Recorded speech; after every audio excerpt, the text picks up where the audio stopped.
મંત્રો વાપરી અને કોઈ શક્તિને ઉત્પન્ન કરી હોય તો મારા રોમની સાક્ષીએ કહું છું, ખાલી ભક્તિની જ માતા આવી છું. ખાલી મારા દીકરાની ભક્તિની, એના લાડ, એના પ્રેમથી જોતો ખરા, વિચાર તો કરો.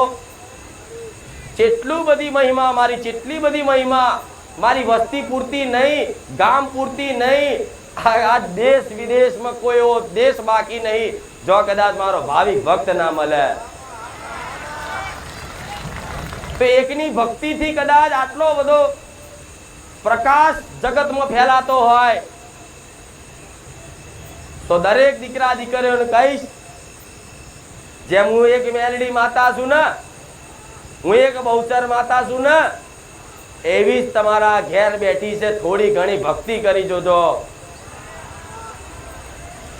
થોડી ઘણી ભક્તિ કરી જોજો, થોડો ઘણો તમારી માતા લાડ કરી જોજો.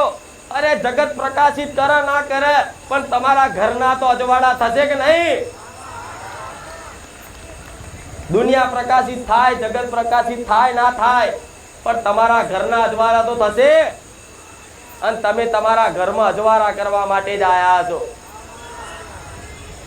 તો મારે તમને શું આપવાનું, મારી શું ફરજ બને એ મને માતાને 100% ખબર. એટલે પેલા રવિવારે કીધું તું કે તમે લાખો ભાવિક ભક્તો ભલે આવતા પણ મારી વાતનો વિશ્વાસ ના આવતો હોય, મારા શબ્દો પર કદાચ તમને શંકા લાગતી હોય તો મારા ધામમાં ખોટા ઓટા ફેરા કરતા, ખોટો તમારો ટાઈમ ને ભાડા બગાડતા, હું તો સત પ્રવચન આલું છું ને. પ્રવચન જેણે જેણે ખાલી સાંભળી અને અમલ કરવાની ખાલી સંકલ્પ કર્યો ને તોથી જ એના અજવાળા થયા છે. થયા કે નહીં?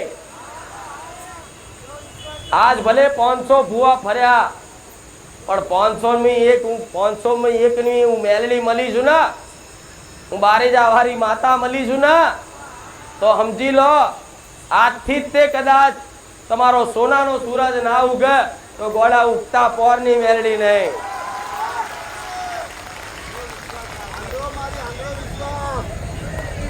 પણ વિચારો તો ખરા, એકની ભક્તિથી આટલી બધી મહિમા રચાવતી હોય તો દેવની કૃપા જોતી હોય ને તો એની ભક્તિ કરવી પડે.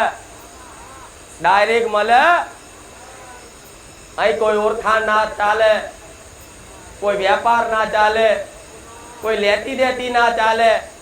મારી કૃપા જોતી હોય તો મારા બનવું